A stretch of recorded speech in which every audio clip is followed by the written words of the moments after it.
Welcome to the Acceptable Accuracy Podcast. My name is Philip, and I am here with my co-host. What's up, everyone? It's Tyler here. How's it going, Tyler? Going great, man. How are you? Dude, I'm doing all right. It's been all right. That's it. Yeah, well, dude, it's been Just all right. It's been a couple of long weeks. I know, especially for yourself. And I think you said you put in like what? When I talked to you on Friday of last week, I think you had put in 67 hours already, and then I think you put another 3 hours in that evening. Yeah, I did 70 hours at my one job last week. Yeah. And the best people, it's funny because I told a couple of people, like, ooh, you make that overtime? I'm like, nope, I am full on salary. There's a good buddy of mine named Nathan who says that when you are salary, it means that you are exempt. Everybody wants to be salary, and typically salary does demand a higher like rate of pay per hour if you break it down. Oh, for sure. However, you are exempt from overtime laws. So you can work as many hours in theory as like you can or they want you to, and then you don't actually get paid. Mm-hmm. But the one nice thing about my job is I can also do like a 30-hour week as well. And I'm paid the same. Granted, that's extremely rare. I will admit that. But it's very flexible. I took Monday off. I'll be taking the next basically 3 or 4 Mondays off for a little while. So it's flexible, which is something I appreciate about my job. And there's a lot of flexibility of where I'm at. Granted, I'm not working from home like someone else I know. 100%, man. Unless I'm on a customer's site. Yeah, that's fair. So just all right, huh? What do you mean by that? No, it's good, dude. Like, you know, everything's fine. It's fine. It's all right. Fine. Like, okay, listen. Fine. When you are a normal state where you're okay, we're about to go next week. We go to the Zombie Invitational, right? Dude, that's next week. That is next week. Oh snap! I'm in trouble. This week is like that like you're in that weird in between land, right? You're on the quest, right, to save the princess, but you're like in the middle of the Mario game where the levels are still fun, but you're kind of like, all right, what's at the end? I want to see the end, right? So it's still fun. Life is fun, and life is good, but you're like the next big event is coming up next week, so just trying to make there. But also realizing that life is short and trying to take advantage of that time, which is why we are recording a podcast tonight, Tyler. Hey, that's what's up. So what are we recording today, Phil? Whoa. How are you doing? I'm doing great, dude. I'm ready to party. I'll admit I'm ready to go to bed. That's fair. We really need to stop recording so late at night. But honestly, we got big energy. It's also the only time we're both free with our schedules, and I only say I'm ready to go to bed because I've been waking up earlier recently. So now thanks. So my schedule's kind of shifting over. I remember those days back when I would like wake up and literally roll out of bed, quickly do my hair, and like scramble to get to work, and I'm still late. I don't know. It's crazy to look back at the time. Now I'm like getting up and then I kind of just lay in bed for 30 minutes and then I scramble and head to work and I'm late. That's funny. With the way that my schedule works, we are on video a lot. Yeah. But I can kind of start my day and kind of end it. You know, I put 40 in, usually 40 plus in. But a lot of times I'll get on earlier prior to like 8 o'clock when like the start time is or whatever. And I'll work for a bit. And then I'll like run upstairs to grab a shower and then come back down. I kind of like that freedom and ability to do that. And a lot of times it's just, there's no meetings at like right at 8 in the morning. Right. Oh, for sure. And then get a chance to eat breakfast and usually in front of my computer, unfortunately, which is not a great habit. But anyway, this is not the Acceptable Accuracy Work Podcast. This is the Acceptable Accuracy Podcast about firearms and firearms community. And today we are going to talk about how to be a man and how to live a positive life and be a functioning person in society. Man, that got deep really fast because I was about to introduce a topic, which is also quite deep as well. But the topic for today is why you should qualify your safety team for pistol competency when setting up a safety team at your church. Mm-hmm. Did I cover kind of what we're going to talk about tonight, Tyler? 100%. Or And this of morning, course, or this yeah, afternoon, whenever you're listening to us, this dusk or dawn. Don't get me started or on in the morning dusk. when the podcast is released tomorrow morning. But no, I agree exactly. This is exactly what we talk about today, and this will this will not be the only episode on safety teams, but this will not be like a multi-part series that's in a row like we have done in the past. We'll probably touch upon this and get other safety team leaders or members on this podcast as well. But yes, in today's context, we'll be talking about actually qualifying your team when it comes to pistol proficiency. Yeah, and we talk a lot about this podcast being protectors, right? And if you are a police officer or military, border patrol, coast guard, which I guess is technically part of the military. Anyway, if you're doing an active role where you are protecting somebody or something uh, on a day to day basis, you're obviously living that life through your job. But there's not necessarily a lot of day to day activities where a man or a woman can be a protector outside of doing something like professionally, right? Because Hmm. realistically, we are our church that we go to, we are an amateur safety team when you really break it down, because none of us Hey, are getting paid except for, I guess, yourself, right? I mean But that's that's not your valid. only job, right? It's you're not the pastor of safety, right? I mean, technically, I'm the pastor of operations. And that is just one role of I know operation. it's literally like one gear of operations. I was asked by some. Actually, I feel like I'm asked this a lot. They're like, "What do you mean you're in operations?" I'm like, "I make sure the church runs smoothly." What do you mean by that? I'm like, all right, I'll give you the long spiel then of what that actually means. The short spiel is that Tyler makes sure the air conditioning is on during the church service in the morning. Dude, I was like in the middle of teaching the kids, and because our pastor, he likes to walk through the church, say hi to the kids. Right now, I'm the interim children's pastor because our children's director is on maternity leave. And I remember, like, the kids are in the middle of songs. Pastor Cody, he comes in and he's like, "Yeah," kind of starts like singing with the kids, and then he just looks at me. He's like, "Tyler, can you please turn the air conditioning on? It is hot in there." I'm like, "Dude, it's 9:05. How can it be hot already?" I walk in, I'm like, holy cow, it's hot. We just Well, had that many people in church. It was yes, awesome. and it was weird because again, being on safety teams, we're not deviating too far from our subject, but we will walk through the worship center even prior to church starting. And when I went through there first, I'm like, yeah, it feels pretty good. And actually, there were not as many people that were in there. I swear, the number of people that arrived at church between 8:55 and 9:05 was like Hmm. half the people at It church. was insane.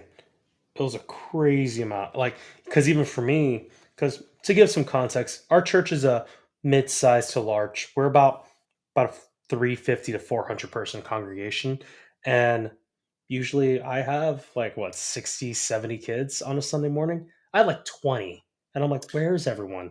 They Yeah. all showed up between that 8:50. I'm sorry, that 9:55 and that 10:05 10-minute span. I'm like, okay, there they all are. We talked about this too, and it will come up at some point when we talked about safety team, but we have a blessing in the amount of children that we have that I guess they attend our church is one way of saying it, but they're obviously the parents bringing them to the church. But there are a lot of churches out there that wish that they had as many youths as we do at our church, which is Hmm. fantastic because that's a good sign that uh, Christianity is still very strong in the United States. Anyway, so kind of dipping into the whole protector concept and kind of wrapping that up, there's an opportunity, at least at our church, and a lot of churches are doing this, to have a safety team that is staffed by people who are more safety conscious, right? So those people that want to be able to volunteer for church, but may not be gifted like some of us are, with myself not included, with working with kids or in nursery, or cleaning staff, you name it, right? But do want to make sure that the church, which is traditionally a very soft target, and as an example of multiple shootings in the past, or at least people assume Dude, it's a soft target. well, there was just a church shooting on Sunday. I did not know that. Yeah, there's a church shooting on Sunday at a church in Texas. It was actually sent to me by a church member, I think either today or yesterday. So it happened. Oh, yeah, this article came out yesterday. Shots fired at Texas church after armed men in white clothes and headgear are spotted. What? So, yeah. Were they in the church or outside the church? So it looks like they were outside the church. So right here it says shots fired outside of a Texas church Sunday after a member of the church security team opened fired on what was believed to be a threat. Wow. The And you said yeah, what were they wearing? White. it said white clothes and headgear. So This let's sounds like the KKK. it's What great. the Yeah, heck? I know, right? So right here it says the safety team member. Actually, here it is. Okay, so the post said that the church's safety team member told the police that he confronted two suspicious males outside of the church, one of whom presented a rifle. Oh This dang. I know, I didn't see that just till just now. The Yeah. safety team member fired multiple rounds, causing both males to enter a white minivan and flee the scene. Police have said that the men have dark skin and wore white clothes and headgear. Uh, Uh, It's That's crazy, man. that wow. Yeah. I swear like our world gets a little weirder and weirder every day, unfortunately. But again, churches have traditionally been soft targets, right? There is a great example, many great examples out there of where people who are trying to do evil will take advantage of that fact. Churches, ours included, is starting to look at what it is to not be a soft target anymore and taking it very seriously. And thankfully, we are blessed with law enforcement in the area who are very supportive of this. And we actually take this very seriously. And I appreciate that the leadership of the church does as well too. And they give us all the tools. They realize we're not playing army, even though we call ourselves Soul Team Six. We're Dude, we have not called this in a very okay. long I have time. called this. No, okay. Well, you haven't been at our morning prayer time. That is fair. Yeah, because I'm running the other gears of the I'm church. not. I'm not trying to make you feel bad at all. That was. No, I know you're I'm not, just, but I'm just yeah. like, bruh. It's because it's funny and it's tongue in cheek because a lot of people do think that church safety teams are trying to play police or trying to play military, and we're not. And one of the things that So we what you're talk saying is I about, can't show up all of my LARPing gear with my plate carrier and my AR and my battle belt or my war belt, as I'll call it right now. I'm pretty sure we did that for a men's event. Oh my goodness, we did, didn't we? But that was kind of like again tongue in cheek kind of kickoff to the start of the home I defense thing. completely forgot about that. Yeah, I yeah, forgot we actually, yeah, we we even showed our very first unofficial YouTube video that we never posted. yeah. We should probably cut that sometime. Now that we actually have the acceptable accuracy YouTube channel is live now. Hey, even though We we're still have not we recording yet or video No, yet. but right, it does upload audio. We had a request, ironically, from a friend of ours that wanted to get access to YouTube for listening, which I thought was interesting. But it makes sense. Really? Oh, Yeah, you did mention that a Levi while was the ago. one. Anyway, so Hmm. he featured on our long range podcast. Anyway, so he was asking. We have all of 5 subscribers tonight, Tyler, and Hey, no way. I am I pretty should. sure that Well, Maria is one of those. I'm not. So let me look this up real quick. You said is it acceptable accuracy? It is acceptable accuracy, and I even reserved the name on YouTube as well too. So Hey, check hey, us out. there we are. We have 30 episodes. Nice. Yeah, I uploaded everything, dude. Which I find hilarious how that's the first thing that pops up, and the next one is Ryan Kleckner's acceptable accuracy, his long range rifle shooting, because that's his philosophy. So that's just hilarious, man. But either way, so kind of going back to why do we even have a safety team?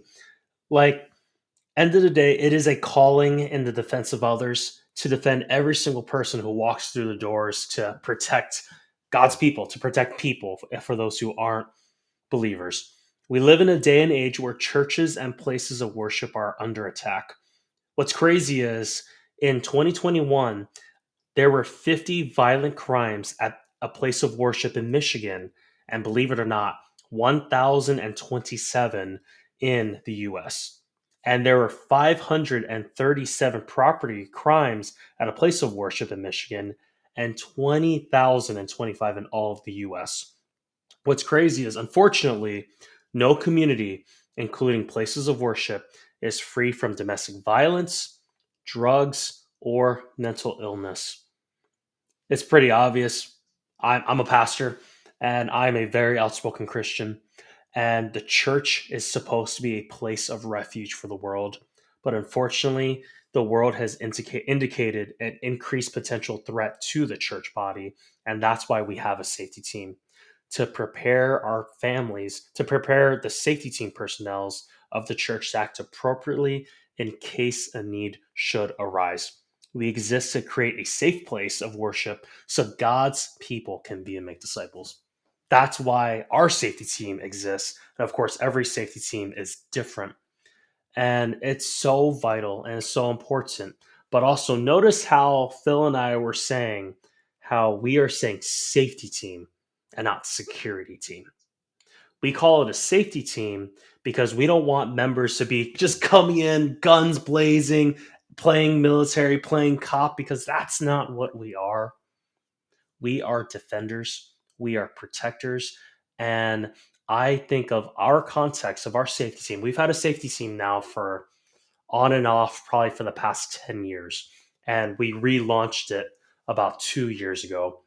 And even in those 2 years, we've had multiple medical emergencies. We had someone who's had a stroke in the middle of preaching. We've had someone who fainted because of diabetes. We've had someone else who fainted because of migraines or epilepsy. Actually, we haven't had epileptics episode yet, but we've had we actually had a guy who had a massive kidney stone, and Yeah, I remember. I don't know. You probably remember this, Phil. I You would do. know more. Why don't you talk? Why don't you talk about that story actually? Because I was like teaching kids, I think, when this all happened with that Yeah, so gentleman. I'll give a quick rundown on it Of because I do course, want to really step into the subject for today as well. But we had right. a This is go for it. I know this is an example of the things that we try to prepare for, realizing that we are a safety team, and which includes obviously defending the church, but also includes making sure that people who are having medical issues are taken care of, that we don't necessarily draw a crowd because we don't want people to get in the way, people to freak out, that kind of stuff, right? So we had a gentleman who had kidney stones. He came into the lobby where we have people positioned because it's the only single point of entry while the church is in worship, that you can get in. So we have people that are positioned there. He came in, was complaining of back pain, was kind of in and out of the bathroom a little bit. So we were keeping an eye on him, talking to him, finding what was going on. And finally, he ended up like laying on the ground, didn't know what was going on, and just feeling a lot of pain. So we ended up calling an ambulance per his request. We Yep. always ask, right? And If they're in conscious. yep, if they're conscious, obviously. If they're not, we're gonna If they're call. not, they're calling. Yeah. Yep. So we have like policy set up where we have an individual who will call 911. We have individuals who stay with the person that is in distress. And we have people that stand outside to make sure that we're guiding the EMTs into the church, bringing them to where the individual is. A lot of stuff in place to, again, we obviously we take this very seriously, as you can tell. No idea what's going on with the gentleman. Eventually found it was just kidney stones. Now, I am not a woman. And I have heard that the only thing that comes close to childbirth is kidney stones. And I will believe that this guy had some major kidney stones because he was suffering bad. Like he was like moaning and stuff. It was wild. Mhm. Anyway, they took care of him. I'm sorry. Apparently, he was lying down on the ground in the bathroom at one point. Yeah, that's crazy. And then he was But able to get up, come outside, yep. start kind of moaning, groaning a little bit. And then it got to a point where he just started laying down. And he got to a point where you could tell he wanted to scream, but Yeah. he was holding it in because he didn't want to draw too.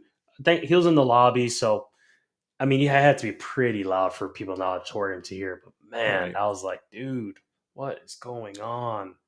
Yeah, but all that to say, we have a safety team. Medical issues are most likely to be the thing that pops up. Potential domestic issues. Unfortunately, a lot of either Yeah. men or women or men will find refuge in the church and refuge in God and in a relationship with God, when they're going through hard times. There's a pivot point's probably the wrong word, but a point at which in somebody's life they kind of realize that they need to make a change in a direction, and a lot of time the church is there for them.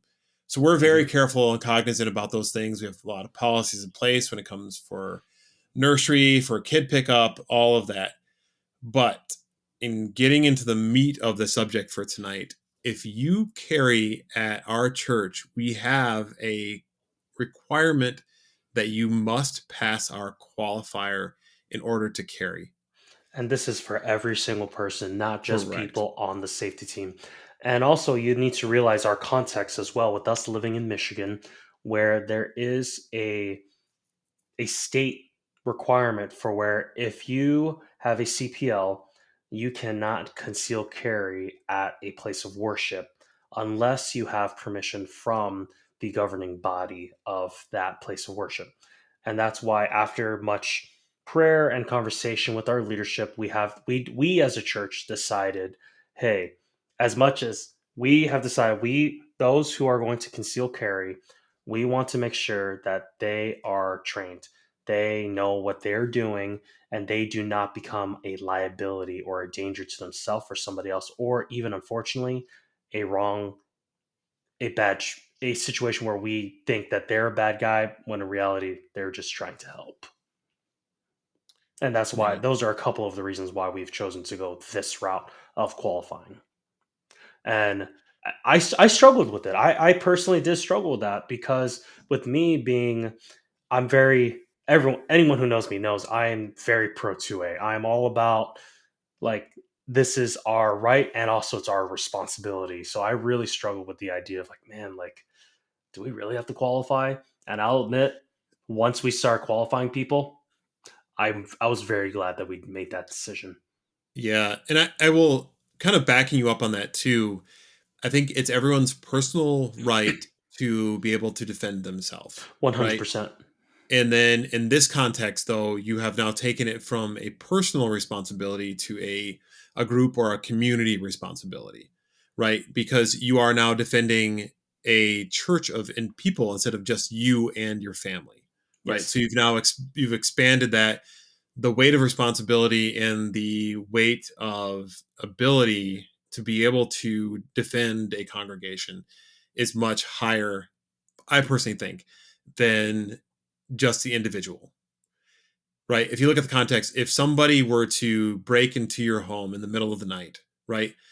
Obviously, you have to be well aware of where your family is within your house. Now, that is your responsibility. That is your family responsibility, is your personal responsibility. Hmm. So, and if you're going to take a shot at somebody, you have to also be, I guess, cognizant of your neighbors, right? But again, it's a little bit different when you are having to potentially engage a active shooter within a church setting because there are going to be a lot more people and there's a lot higher risk. And like we say, there is a lawyer behind every single bullet that is fired, Exactly. What was right? really cool is I don't know if you remember this, Phil, but we went over this was the previous safety team assistant's dad's house, and we did some training at his place at his range. And he actually had some of his sons. We had this mock up scenario where we had just a blue gun, nothing too crazy, but we had to keep our sights on target, but we had people running around as if they were screaming, panicking, moving around, indicating a active shooter at a church or an open space. And that person and the other person was moving as well, that active Right. shooter. How hard was that? It was extremely difficult. Now, Insanely hard. yeah, and it may have been that it was amped up, things were a little bit crazier maybe they would have been, but honestly, Of I don't course. know because again, you were going to have a lot more people than we could ever field in a range scenario, right? So trying to simulate that is very difficult. So I think by adding a little bit more pressure to it, it did. But it was very hard. It was very hard to do so. And anytime you see like there was that shooter that was I think was out of Texas who hit somebody with a shotgun that was had already fired on many people within the church, a couple people within the church, Yep. and managed to shoot across the church itself, the It was worship center at insane. the church, It was and insane. hit the individual. And I am a firm believer that shot was guided by you know the hand of God, right? I agree. Because if you watch the video, and it's always really hard on video because it's 2D to see how a three-dimensional setup is, Yep. but somebody moved almost right into the line of the shot shortly like after. Hmm. So that could have been gone a lot worse. And had he hit somebody, he's now living with that the rest of his life. Not only from a legal perspective, but more importantly from a mental perspective. Exactly. So we decided as a safety team that we were going to qualify people. Yes. When you And qualify what is our somebody, qualify, Phil? yeah, and actually before I get into that real quick, when you qualify someone, no matter what the test is, they're put underneath more stress than they would if they were just going to have fun at the range, Hmm. because other people are watching. We run a timer against it, and there are accuracy requirements. It is. And then Yep. you have a demonstrator who tends to go a little too fast and he tends to hype everyone else up and then they become even more inaccurate. Yes, we Who have a does policy that? now that Tyler is no longer allowed to take the test because it is unrealistic for some people's shooting ability. They may still be proficient enough to make the shots accurately, but the speed is something that I can't even match. And I have been shooting longer than Tyler, something that Tyler puts a lot of work into, and I give him props for that. Thank you. Uh, Speed is definitely something yeah, that I have practiced a lot. Now, that's something where I need to balance it out. I have acceptable I accuracy. was just gonna say, I'm glad you brought it up because I was gonna It's say you true. have acceptable accuracy. I do. I have acceptable accuracy where I do get a lot of ACs. So, but I would like to tighten that up more and get maybe more like 80 to 90% A's and like 10, 20% C's and D's. No That sounds mics. about right. And That's where I want to be. I'm probably more around maybe like a 70A, 30 CD. Maybe like 65, 35. That's more realistic. That's about where I'm at right now. that's in the So, the context of range shooting or match shooting or both. match shooting, I'd say. Okay. Yeah, So, which again, when you are engaging a target, your goal is obviously to get a sounds awful, but like center shot, body shot, A zone shot, right? oh yeah. But if Mhm. you're still shooting C zone, you're still hitting the individual, I know the exactly. So like perpetrator. this last competition I had a lot more mics than I would like. I will admit that because I was definitely going faster than I should have. So I will. That's something that where I need to tighten up more. But because I get a little too in my head with speed, which ironically enough too, if I slow down too much, I get in my head even more, and I'm very inaccurate, as Phil has seen Yeah, firsthand. it's weird because you almost subconsciously act instead of now consciously thinking about your actions and how you're shooting, and as a result, you overthink it. I think, which we all do, and I know I Hmm. struggle with that when I start going. I'm not nearly as fast as Tyler's, and that's okay. But when I speed up, I've noticed that I tend to shoot better as well because maybe I need to focus. I Hang don't know, on me too much, man. I don't anyway. So we base our qualifier, and we do this for a few reasons. We base it on the IMCOL's firearms qualification for the state police in Michigan. Yep. We do this because now, again, I don't know if there's any legal standing on this at all. So again, we're never a legal advice. We're not lawyers, but we do this because if let's say there was a situation where somebody and the safety team had to shoot at somebody and something happened, right? Then they would ask, hey, how did you qualify this individual, or did you even qualify this individual? And the answer is yes. And then they're going to ask, well, how? Well, as soon as you say, well, we did based on the how the Michigan State Police do, that gives you a little bit more of a uh, what's the word I'm looking for, Tyler? Like an air of Well, it's like intentionality.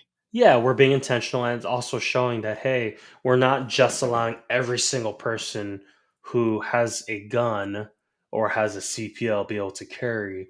And I hate to even say that out loud, but you know what I mean by that in our context, or rather, people who want to actively protect our church family. I just want to make sure that they are trained and that they know what they're doing and that they are proficient because I would love for every single person in our church who has a CPL be able to carry.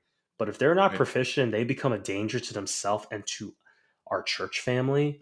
They might make a mistake or they might end up making a sacrifice that shouldn't have even happened. Right. because I even think of like even for you and me, Phil, like we've taken out guys shooting before, and we. I like I very my whenever I go to the range, you've probably noticed this. I actually you do this as well. I base what I do based off of who I'm with. Yes. Like, if I'm like with you, Brent, Daryl, I'm like, hey, let's get our plate carriers or war belts and let's rock on, let's party, let's do splits, let's do transitions, run around, movement, go from pistol to rifle, blah blah blah. There are other people. I'm like, hey, there's a target. Yeah. Um, let I let's yep. see how can you take two shots at it? Yeah. you Are you know. when you holster, are you holstering where you're not going to shoot yourself? I know. When And like where I'm you standing, I'm like yeah. watching. I'm like it's like unofficial instructor Tyler comes out. Yes. Muscle Like, discipline is yep. yeah. Yeah. And there are times like even recently, I think I've accidentally walked in front of while you were unloading. You were And yeah, I'm like, Phil, bro, I I'm know, like yeah, unloading. I know, and that happens to the best of us, right? Now, that being said, and this is No, not in you were paying me back because you wanted me to flag you because whatever. someone Uh, anyway, but it's one of those I mean, I didn't flag you, but I was like, oh, Phil, no. yes. So it's one of those instances where, unfortunately, we had two individuals who are paying attention, right? In Oh that yeah, case, whereas sometimes when you're going to a range with people, they're not really paying attention, and you have to pay attention for them. I guess is what I'm I trying to say, know. Hmm. right? Anyway, so we have a requirement to qualify using a modified version of the MCOLs. Uh, we do that for a few reasons. One of them is we do put a heavier weight. And honestly, I would say that the MCOLs is probably more, or the version of MCOLs that we use is more stringent than what the police department uses because Significantly, we I will. Yeah, require a lot higher level of accuracy, and you get points based on the zone that you shoot in, but you also lose points based on misses, and you lose a lot of points. And yep, if you go over time, though, you'll still lose points, but you don't lose as many points as if you got a miss, right? So exactly. again, in our context, most of the time when you're in a defensive situation, I should say most of the time. A lot of times it's very close up, right? When you're going to be in a defensive situation. I think there's like a percentage number where I should say actually is most of the time where So the you're going majority, yeah. yep. So the majority of self-defense encounters in the law enforcement and civilian context happens within 3 yards, 3 seconds with three bullets. And if you think about a church scenario where if there is an active shooter, the likelihood of them aiming at a safety team member is higher probably. Hmm. But if they don't know that you're there or there are multiple safety team members, you're going to be engaging at longer distances and you're going to be potentially shooting around, per our conversation earlier, around other innocent individuals that you Hmm. have to deal with. So, and when I say around, I mean you should make sure you have a good shot, right? Obviously, make sure you Yes, have a good lane. You're not shooting, there's like 20 people between you and the shooter. You should probably not pull your pistol. You should probably close the gap to them, right? In a safe manner. But so we do put an extremely high requirement on accuracy yes. over Which, time. yeah. And to give context, I guess I'll give the scoring. We have for every so alphas are 5 points, Charlies are four, deltas three, and Mike's get this is a -5. So that means you lose points, and of course you don't actually gain a point from something. So potentially you're losing up to 10 points with the mic. Whereas with Yeah, a time, for every second you are over, you are -1 point. And we designed it this way for a reason. I think we determined if on average a normal person, if they have two missed shots, they will fail our test. I And think it's three, but a yeah. lot of that is based, I think, though, Tyler, on if you have somebody who's missing, twice, right? Hmm. Chances are they're probably getting a lot of C zone targets as well, which already reduces their score anyway. That's true. But if you have somebody who is a really good shooter that may have like one mic, but they're getting all their A's, they're still Yeah. probably going to pass, Yeah. right? Who's done that before? Well, I would know who has done that before. No, That's right. You I weren't do know. there. You weren't I there was at that qualifier for that one. oh yeah. I mean, That it was happens. And It did honestly, happen. Yeah, and sometimes we just do it because we've done it before, and we may. Again, this goes back to why Tyler's not allowed to take the qualifier along with other I've people. taken this so many times now Right. because of course we were practicing it. You and I were trying to refine it, figure it out because and once again going back to how it's a modified because of our range rules as well. Because with an MCOLS, there are many stages where you'll have two targets, but they're at different distances, and we can't do that at our range. Well, yeah, and we can't even do it anymore anyway, due to recent policy changes. Wait, Um, what? yeah, about you can't do church training anymore. Oh well, yeah, yeah, yeah, Yeah. that too. Anyway, so but we have. You meant like I thought you were about to say, yeah, you can only shoot at one target at a time. Now I'm Oh like, wait, no no no what? no no no no no no. I see what you're saying. Yeah, yeah, yeah. Yeah. So, mhm, Anyway, we have failed people as a result of not being able to complete or mhm, not. I'm sorry, they complete the course of fire, but not having enough points to pass. yes, We have failed people as a result, and we do allow people to take the test again. Um, we encourage them to go out, shoot more, become more proficient. We've even talked about putting a moratorium on how often you can take the test. Because if you have somebody who's close, right, we don't necessarily want them just to come back the next time because they may get lucky. We want them to actually go in, put the work in, so that they do get better at shooting, so they can pass the test, not just with a close score, but with a score that puts them into maybe mid range on what we would expect. yep. Which I guess And brings up what's the up? next. Well, I was about to Uh, say, yeah. and also the way that how with the qualifier, because typically for an MCOLS for the police, I believe they have to do it every single year. So for us, because once again, remember our context, this is a group of volunteers.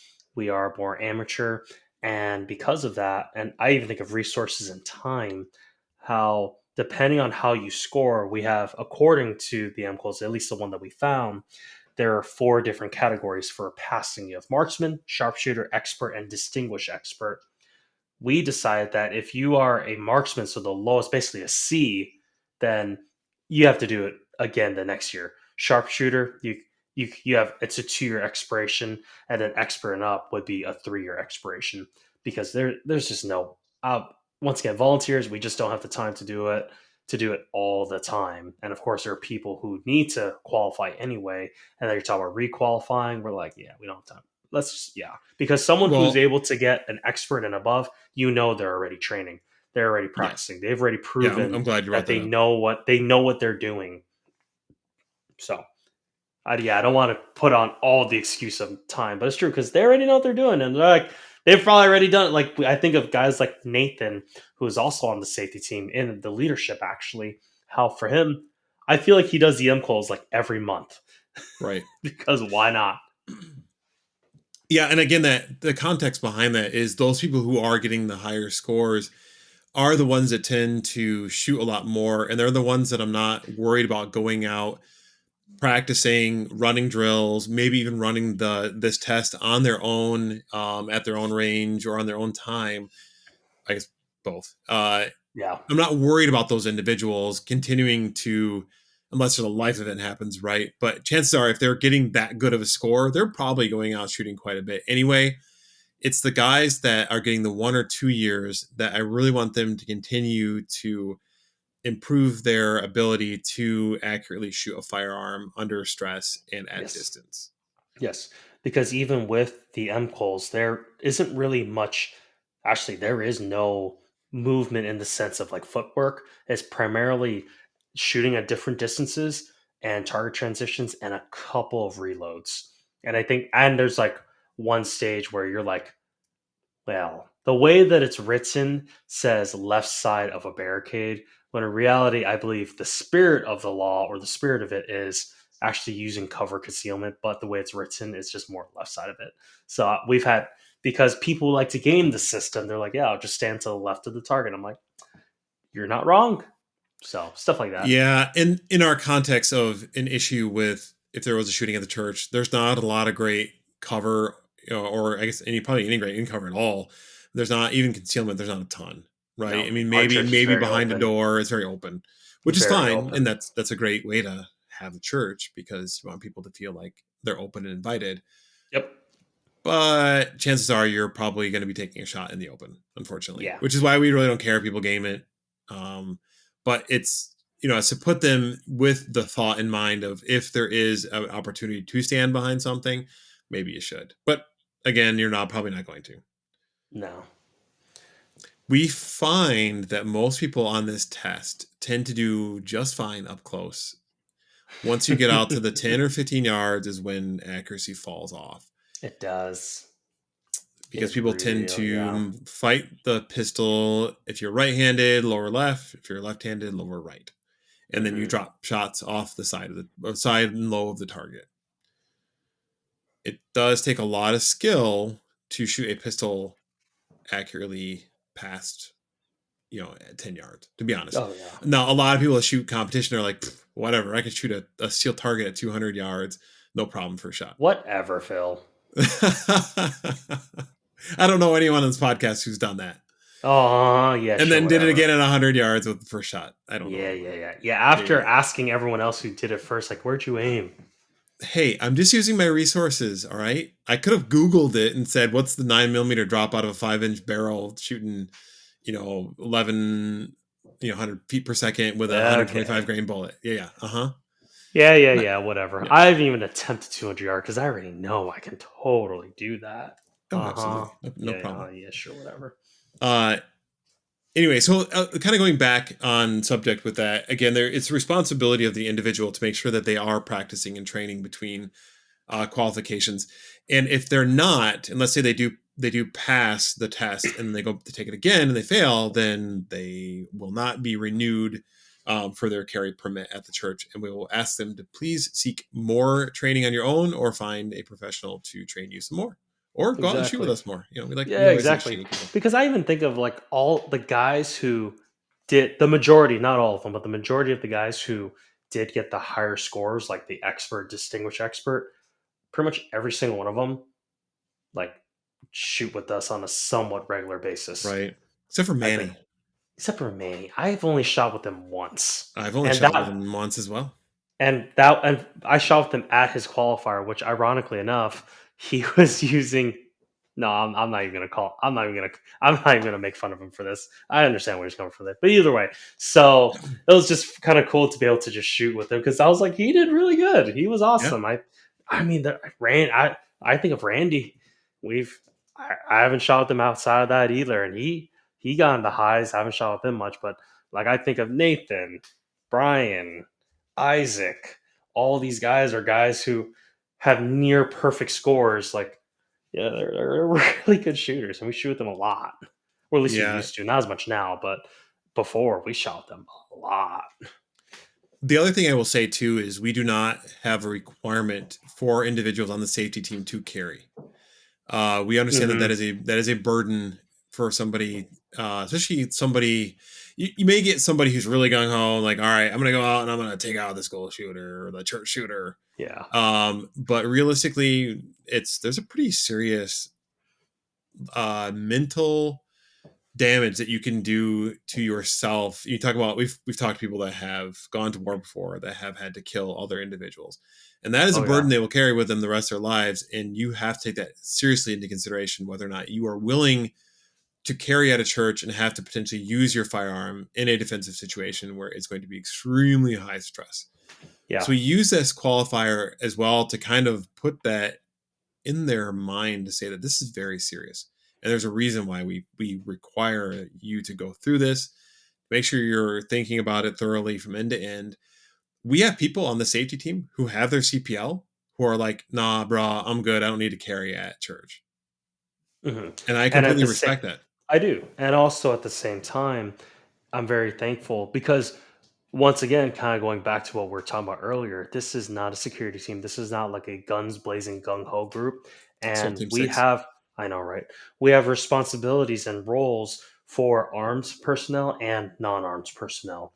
And they're both vital and extremely important. And now we're working on trying to get a nurse on each week as well. So this Yep. way we have someone ready and to go. Granted, like we already have non-safety team medical professionals who base. they're all ready to jump in and help out if needed. Right. Well, I mean, they're basically they kind of have to, but Yeah, so and we've gone through. We did CPR as well to whoever yep, wanted to in the safety team.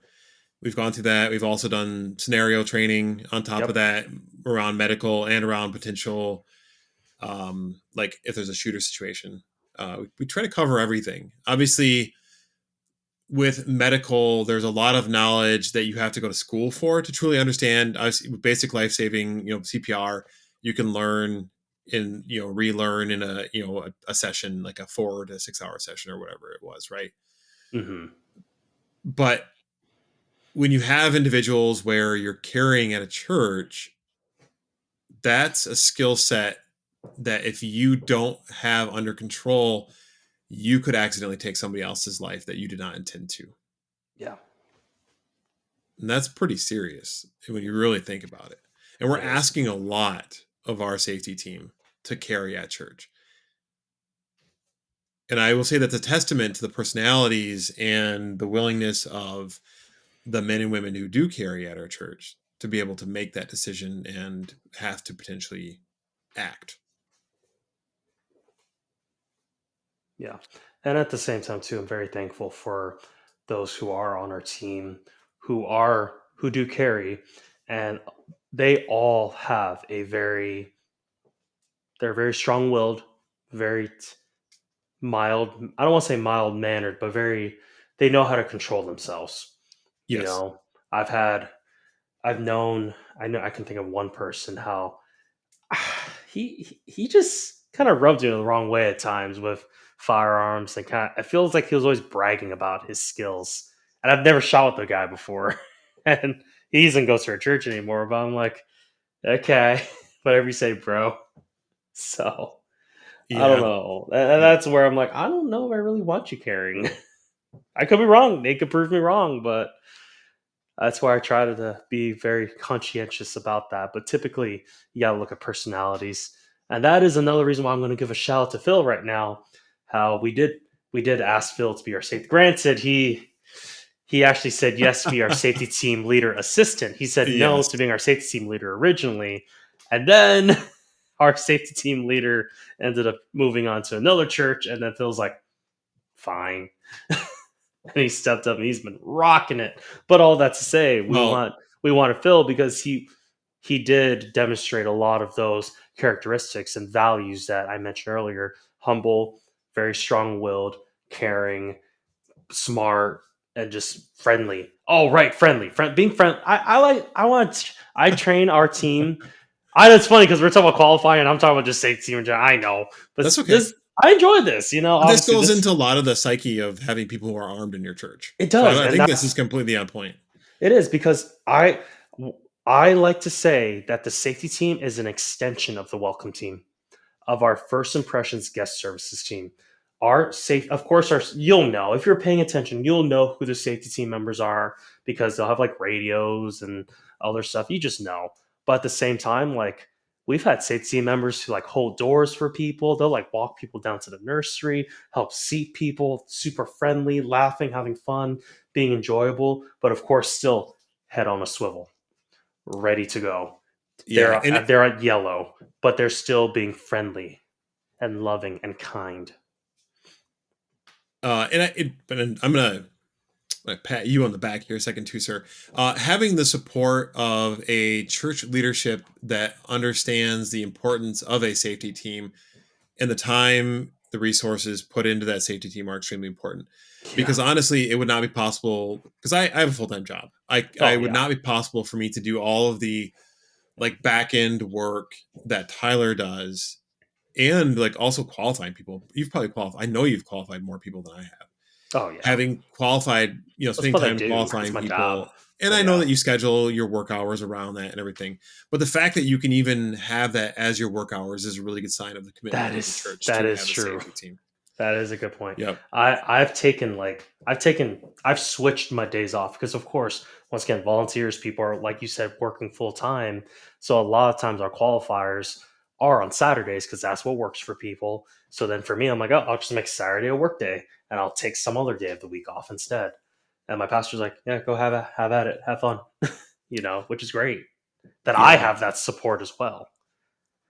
And one thing that we've done as well too with the safety team, and we'll bring some of these people on the podcast down the road, but we've got enough people on during the service where it is a lot, and it's a huge commitment to have leaders on every Sunday. So we actually have four like team leads for, typically we have 4 Sundays within a month.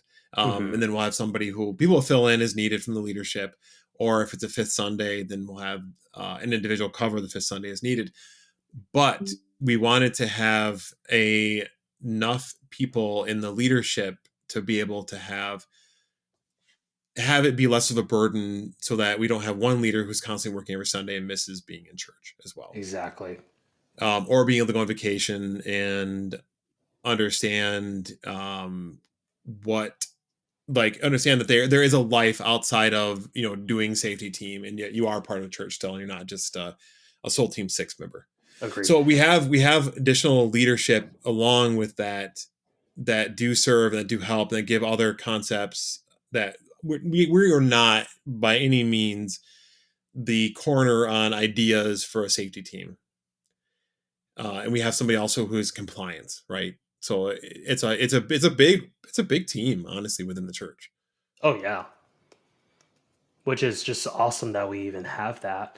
And one thing that I loved how we start, even when we started this team, was even before basically officially relaunched it, we picked a core group of members to help build the leadership. Basically, it was a safety team board with the leader, assistant leader, policy advisor, basically secretary, and then myself, staff member.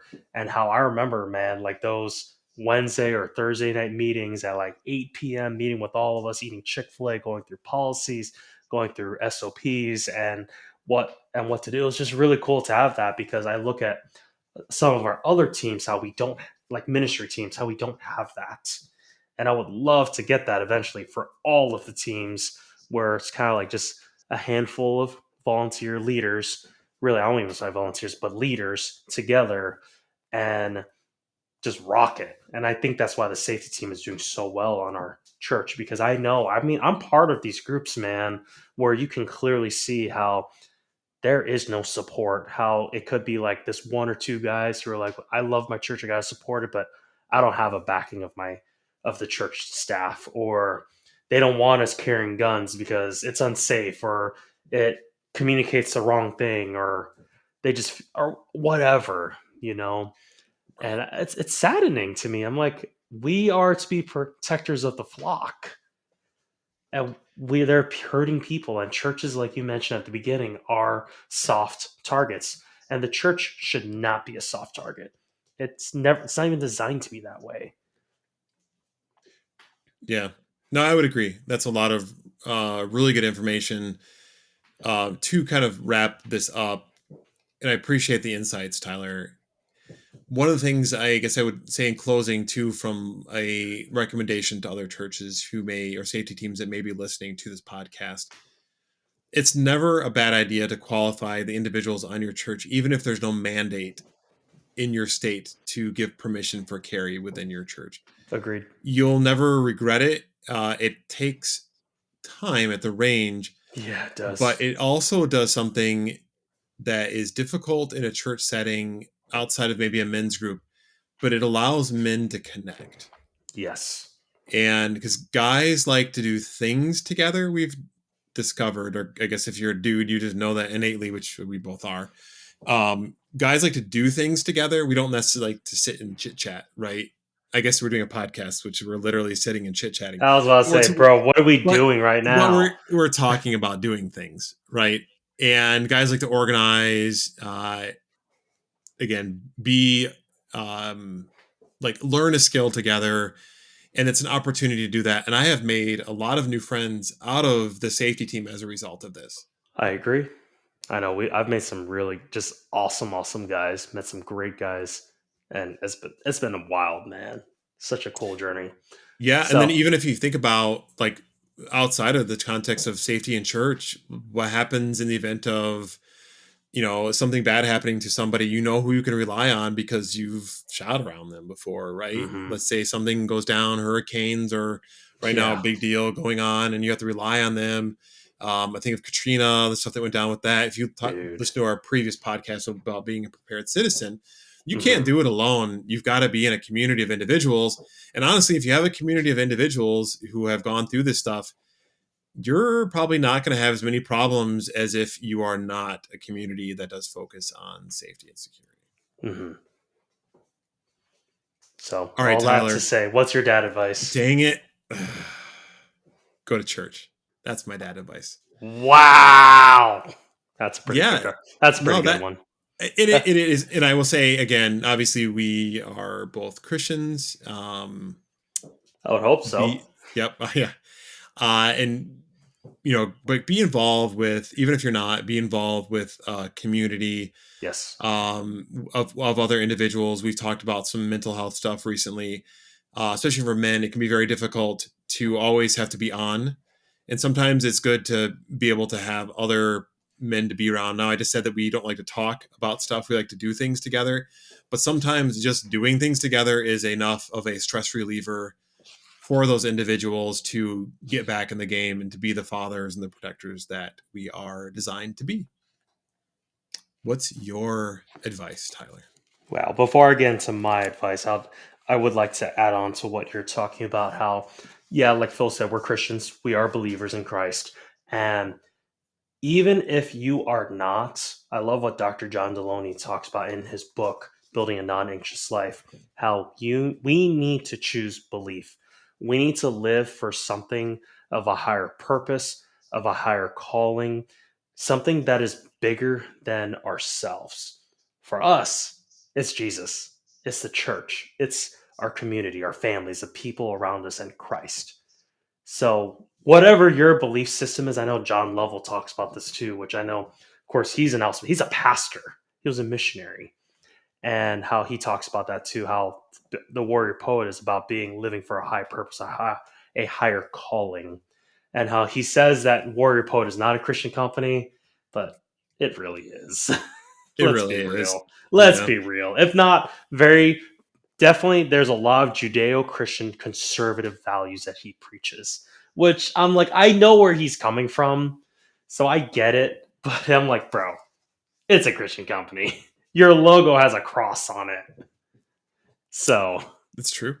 but all that to say, obviously I'm a big John Lovell fan. But moving on. So with my dad advice is talking about what else with earlier about being a team. So being a leader, remember, it is not your job to be the rock star. Make everyone else around you rock stars. Equip them, make them shine, make them better. And that's the goal, to equip those around you, because you can't do it yourself. Like, I love with my position, I try to stay in the shadows, stay in the back, make Like sure a all the ninja. pretty much, man. Make Like a which, operations pastor ninja. pretty much. My job is to make sure that the gears run, the gears are turning, and I love it when I'm seeing like all these Sometimes you other. gotta lubricate those gears too, dude. That's true. Yeah. It is true. But making sure, just seeing like all these other leaders shine, because I got to be an influence in that. I got to help guide them and train them and see where they're at. And of course, how I get to invest in that and see the life change of seeing these people. I've seen people go from like just falling apart, failed marriages, to like ministry leader, or hearing those stories, just seeing how, I don't know, just that I get excited about life change, man, transformation. That's just what I live for, well, for Jesus to do that. But it's just cool to see that. But that's my advice. Make sure that you're making those around you look better. And man, that's how you make an impact. And that's how you be a good leader. So, In Warrior Poet Society, please sponsor us. yeah, no kidding. We Yeah. almost Hey, forgot, John, Tyler. why don't you join? I know. I got fired up in this episode, man. We I was did. literally about We to did. fall asleep at the beginning. I'm like, I just got fired up. No, I got you. I got Granted, big dragon energy. yeah, exactly. Granted, I also have like all my notes from like safety team. So I was like, oh yeah, that's right. Yeah. So, but yeah, Well, and I think John it's a lot Lowell, easier. come on the podcast, bro. You can bring your ducky gun too while you're at it. Yeah, I saw the video the other day. It was It's hilarious. hilarious. Um. Anyway, so just in closing, I would agree with you, Tyler. It's what is it? The all a high tide raises all ships, or something like that. I don't know. Celebrate in the accomplishments of people around you, and they will celebrate in the accomplishments that you have, and I everybody will agree. be happy, and we'll all jam together. I agree. That being said, anything else, Tyler, before we close this puppy out? That's all I've got. Thanks everyone for listening to our episode today. Remember to like, comment, subscribe, share, review, comment, email us at acceptableaccuracy@gmail.com, and be on the lookout for awesome news because we have some great news of the podcast and how we're Yeah. moving forward. Yeah, we're going That's to all I've expand got. our listenership a little bit. And then, yeah, for the next few, we'll start talking about Zombie Invitational. So if that's your jam, we hope that you join us and learn some more about some crazy competitions that we do. With that, have a fantastic evening or morning or twilight or Dusk. sundown, dusk. That was what I was looking for, Tyler. There you go, bro. Twilight. Your Twilight. Yeah, and not like the weird kind where, like, what's the vampire thing? Is it Twilight? That's Twilight. That's why I Oh, made that comment. Yeah, okay, gotcha. your glitter vampires Yes, sparkly vampires. who eventually became Batman, which is hilarious to me. All right, moving on. So, thank you everyone for Yep. listening. Have a great night. Bye.